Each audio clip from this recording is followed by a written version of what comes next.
Ortswechsel. Im Zentrum von Kopenhagen. Wieder ein Hotel, diesmal das Scientology Hotel Nordland. Wieder mit integriertem Straflager. Wen wundert's, dass sie uns hier nicht wollen? Wir haben uns dort mit der Dänin Susanne Schernekau verabredet. Fast 2 Jahre ihres Lebens verbrachte sie im Straflager hinter dieser Fassade. Über ganz Kopenhagen verteilt liegen die Gebäude der Organisation. Alle sind zu renovieren und für die Kunden von Scientology auf Hochglanz zu bringen. Viel Arbeit, die bewältigt werden muss. Wie Wiebke H. wurden auch Susanne Finanzmanipulationen vorgeworfen. Mein Vergehen waren nach Scientology finanzielle Svindel, also Svindel mit Finanzen. Und dass ich mich sehr schlecht benehmt, dass ich in München zum Beispiel mit einer normalen Person essen gegangen bin, weil ich verheiratet war, ist das nicht okay. Am 13. November 1989 war es für sie soweit.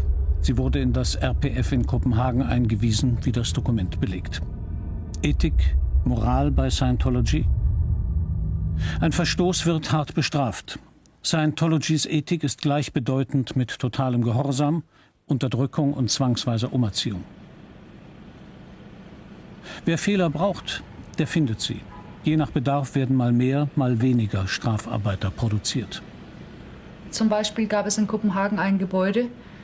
Es war total zerbrochen und da haben wir von unten bis oben alle Tauben und so weiter ausgelasst vom Fenster, Ratten und Mäuse und so weiter. Alles sauber gemacht, angefangen zu malen, tapezieren, renovieren, alles.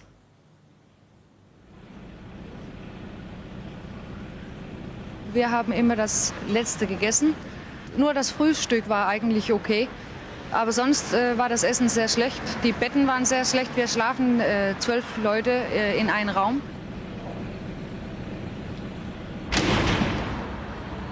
Das Gemeinschaftsgefühl der Gruppe wird großgeschrieben. Besonders in der Eliteeinheit der Sea Organization, kurz Sea Org. Von Hubbard geschaffen ist sie das Herzstück von Scientology, seine Privatarmee. Sie wollen die Weltherrschaft, da braucht es schon eine Armee. Und in die kommen nur die Besten rein. Unsterblichkeit, Macht, Einigkeit und Unbesiegbarkeit. Rasselnde Säbel und dann der Absturz. Unerwartet und tief. Man lebt mit dem Überzeugnis, dass man schon alles im Griff hat. Und wenn das dann passiert, dann sieht man ein, dass man nicht alles im Griff hat. Und irgendwie fällt deine ganze Vorstellung, dass du ein Teil von der Elite bist, auf dem Fußboden. Man fängt in den RPF an mit einem schwarzen Armband. Dann, wenn deine Ethik gut vorangeht, dann kriegst du eine weiße Armband. Der Unterschied ist, mit dem schwarzen Armband und als verheiratete Person in der Sea Org, dann darfst du deinen Mann nicht sehen.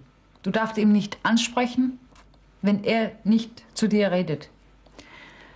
Mit dem weißen Armband darfst du 3 Stunden pro Woche mit deiner zweiten Dynamik, also deine Familie, dein Mann, eventuell Kinder, zusammen verbringen.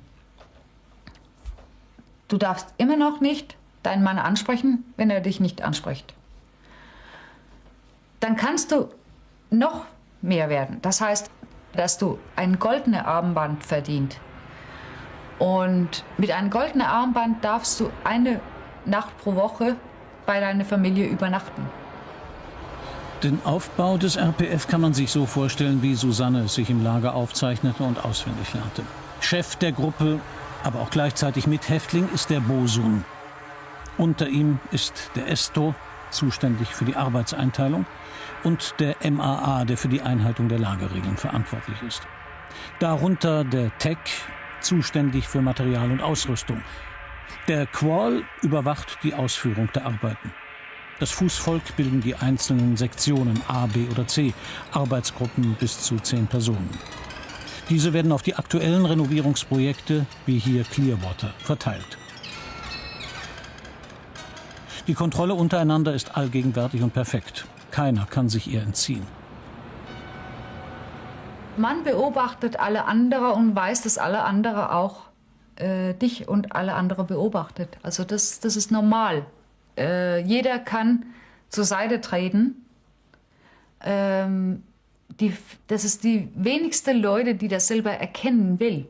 Das heißt, andere Leute machen dich darauf mit einem Wissenbericht oder Knowledge Report aufmerksam, dass du einen Fehler gemacht hast. Das heißt, du musst diese Fehler in die Augen schauen und handhaben irgendwie, auf irgendeinen Weg. Und dann zeigen, die Gruppe zeigen, dass du wieder gut drauf bist. Ne? Das sind die Knowledge Reports, mit denen man seine Linientreue beweist. Jeder beobachtet jeden, jeder verrät jeden und bringt dies zu Papier. Hier schwärzt Susanne eine andere Arbeitsgruppe bei ihren Vorgesetzten an. Jede kleinste Notwendigkeit muss im RPF-Lager schriftlich beantragt werden. Susanne bittet: Ich habe nur einen Arbeitsanzug und keine Kappe. Ohne vollständige Uniform verstoße ich gegen die Regeln und den Anzug muss ich dringend waschen. Antrag abgelehnt. Anweisung: Wasch den Arbeitsanzug am Abend und hänge ihn in den Heizungsraum, damit er am Morgen trocken ist.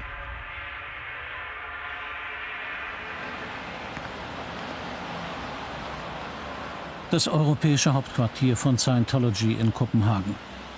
Tausende von Anhängern strömen Jahr für Jahr in dieses Haus, um sich in Kursen der Unsterblichkeit zu nähern. Wir wollen Susannes Aussagen überprüfen. Zusammen mit ihr treffen wir dort die Pressesprecherin von Scientology in Europa. Sie erklärt sich bereit, über das System der Rehabilitationslager Auskunft zu geben. Für sie eine einzigartige Chance, ethisch wieder auf Vordermann zu kommen. Well, there is a program that is allowed for a person who may